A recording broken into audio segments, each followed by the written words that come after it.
Hello friends, welcome to Vadipatti அம்மா சமையல். இன்றைக்கி நம்ம கிச்சனில் பார்க்க போகிற ஸ்பெஷல் ரெசிபி, காலை டிஃபனுக்கு எண்ணெய் இல்லாமல் கோதுமை மாவு வச்சு ஒரு அருமையான டிஃபன் தாங்க பார்க்க போகிறோம். வாங்க பார்க்கலாம். அதுக்கு முன்னாடி இன்றைய பிறந்தநாள் மற்றும் திருமண நாள் காணும் அனைவருக்கும் வாடிப்பட்டி அம்மாவின் இனிய நல்வாழ்த்துக்கள். ஸ்கிப் பண்ணாமல் பாருங்கள் ஃப்ரெண்ட்ஸ். பிடிச்சிருந்தா ஒரு லைக்கும் ஒரு ஹைப்பும் போடுங்க. வாங்க இப்போ வீடியோக்குள்ளே போகலாம். இப்போ நான் ஒரு கப்பு கோதுமை மாவு எடுத்திருக்கேன். அதை ஒரு பாத்திரத்தில் போட்டுக்கலாம். அது கூட நான் ஒரு கேரட் திருவி வச்சுருந்தேன், அதையும் நம்ம இது கூட சேர்த்துக்கலாம். சேர்த்துட்டு கொஞ்சமாக இஞ்சி சீச்சு வச்சுருக்கேன், அதையும் போட்டுக்கிட்டு ஒரு ஸ்பூன் அளவுக்கு போட்டுக்கலாம்.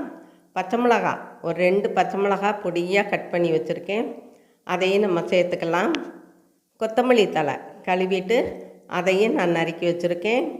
கொஞ்சம் ஒரு ஈர்க்கு கருவேப்பிலை அதையும் நம்ம போட்டுக்கலாம். இப்போ 1 ஹவராக ஊற வச்ச கடலைப்பருப்பு தண்ணி இல்லாமல் இது கூட நம்ம சேர்த்துக்கலாம். சேர்த்துட்டு ஜீரகம் ஒரு 1/4 டீஸ்பூன் போட்டுக்கலாம். இப்போ மஞ்சத்தூள் ஒரு 1/4 டீஸ்பூன் போட்டுட்டு சமையல் சோடா உப்பு போட்டுக்கலாம்.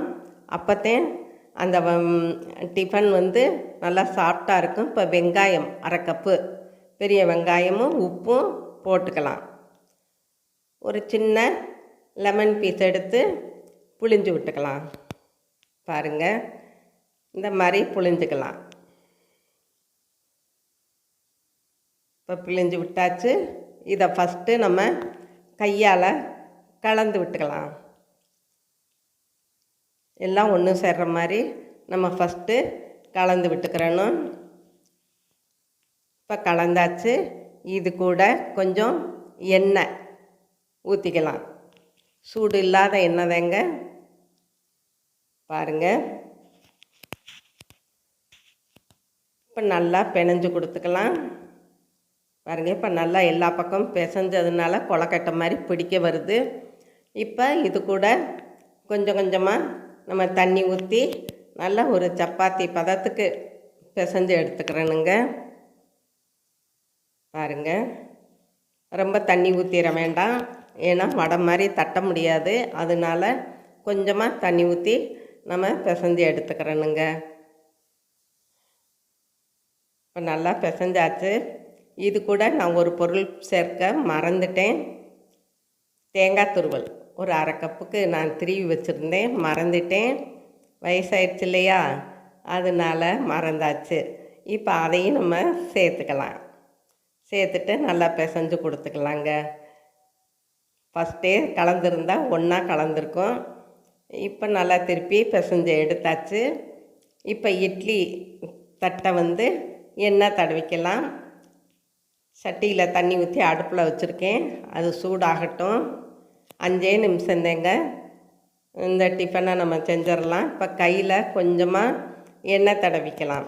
தடவிட்டு கொஞ்சம் மாவை எடுத்து ஃபஸ்ட்டு ஒரு உருண்டை மாதிரி பிடிச்சிக்கலாம்.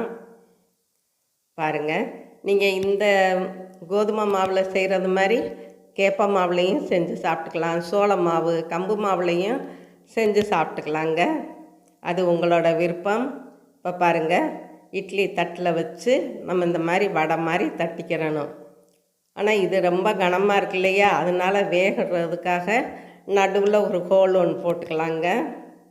பாருங்கள், இந்த மாதிரி போட்டுக்கலாம். அப்போத்தான் நல்லா வேகும், எல்லா பக்கமும் சாப்பிட்றதுக்கும் நமக்கு நல்லாயிருக்கும். இப்போ இன்னொன்றையும் எடுத்து நம்ம இதே மாதிரி செஞ்சு காட்டுறேன் பாருங்கள். இதில் வெங்காயம் பச்சை மிளகாய் ஜீரகம் எல்லாம் இருக்கிறதுனால நம்ம சாப்பிட்றதுக்கு ஆவியில் வேக வச்சு சாப்பிட்றதுக்கு ரொம்ப ரொம்ப டேஸ்ட்டாக இருக்குங்க. பாருங்கள், இப்போ இதுலேயும் ஒரு ஹோல் போட்டுக்கலாம். இதே மாதிரி நம்ம எல்லாத்தையுமே நம்ம செஞ்சு வச்சுக்கிறோனுங்க. பாருங்கள், இந்த மாதிரி ஹோல் போட்டாச்சு. இனி அடுத்தடுத்து நம்ம இதே மாதிரி செஞ்சு வச்சுக்கிடுவோம். வச்சுட்டு இப்போ இட்லி சட்டியில் தண்ணி கொதிக்குது, அதில் வச்சிடலாம். வச்சுட்டு மூடி போட்டு ஒரு 5 நிமிஷம் இருந்தால் போதுங்க, சூப்பராக வெந்துருங்க. பாருங்கள், இப்போ வெந்தாச்சு. ஒரு 5 நிமிஷம் ஆறவும் அப்படி கையிலே எடுத்துடலாங்க. கரண்டியெல்லாம் தேவையில்லை, அப்படியே ஒட்டாமல் வந்துடுங்க. பார்க்கும்போதே உங்களுக்கு எப்படி தெரியுது, சூப்பராக இருக்குதுன்னு தெரியும். இது கூட நம்ம நல்லா தேங்காய் சட்னி, கார சட்னி, இல்லை சாம்பார் வச்சு அதுக்குள்ளே ஊற போட்டும் சாப்பிட்டுக்கலாம். அந்த அளவுக்கு டேஸ்ட்டாக இருக்குங்க. இப்போ இன்னும் 2 உருண்டை தான் இருந்துச்சு, நான் அதையுமே வேக வச்சுக்கலாம்ட்டு எடுத்துருக்கேன். பாருங்கள், எண்ணெய் ரொம்ப செலவழிக்கலைங்க, வறுக்கலை பொரிக்கலை, சும்மா கொஞ்சோண்டு ஊற்றுனதே எண்ணெய். பாருங்கள், நல்லா ஹெல்த்தியான காலையில் சாப்பிட்றதுக்கு நல்ல ஒரு டிஃபன் தாங்க இந்த இது. அதுவும் டேஸ்ட்டாகவும் இருக்குங்க. இந்த மாதிரி ஒரு ஹோல் ஒன்று போட்டுக்கலாம். போட்டுட்டு திருப்பி சட்டியை அடுப்பில் வச்சு ஒரு 5 நிமிஷம் இருக்கட்டும். இப்போ பாருங்கள், அதுவுமே வெந்துருச்சு. ஆறவும் அதையும் நம்ம எடுத்துக்கலாம். ஒரு கப்புக்கு 7 வடை மாதிரி வந்திருக்குங்க. வீரம்மா சொன்னால் ரொம்ப ரொம்ப டேஸ்ட்டாக இருக்குது, எங்கள் குடும்பத்தில் எல்லாரும் சாப்பிட்டாங்க, ரொம்ப பிடிச்சிருக்குது அப்படின்னு சொன்னாப்புல. பாருங்கள், பார்க்கும்போதே நம்மளுக்கு சாப்பிட தோணும். இதுக்கு நிச்சயம் தேங்காய் சட்னி, கார சட்னி ரொம்ப ரொம்ப சூட் ஆகுங்க. இந்த மேலே வந்து காயாமல் இருக்கிறதுக்கு இது தேவைன்னா நீங்கள் லைட்டாக அந்த நெய்யை வந்து அப்ளை பண்ணிக்கலாம்.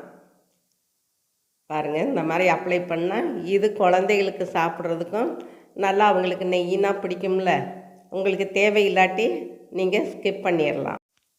இப்போ கொஞ்சமாக கட் பண்ணி பார்க்கலாமா எப்படி வெந்திருக்குன்னு? பாருங்கள், நல்லா கேக் மாதிரி கட் பண்ணால் வருது, நல்லா வெந்திருக்குது, நல்லா டேஸ்ட்டாக இருக்கும். நீங்கள் இந்த வடையை போட்டு ஒரு மத்தியானத்துக்கு ஒரு குழம்பு கூட செய்யலாம், நல்லாயிருக்கும். அவ்வளோதாங்க நம்மளோட காலை டிஃபனாக கோதுமை மாவில் ரொம்ப எண்ணெயெல்லாம் செலவழிக்காத ஹெல்த்தியான ருசியான டிஃபன் சும்மா ஜம்முன்னு ரெடி ஆயிடுச்சு.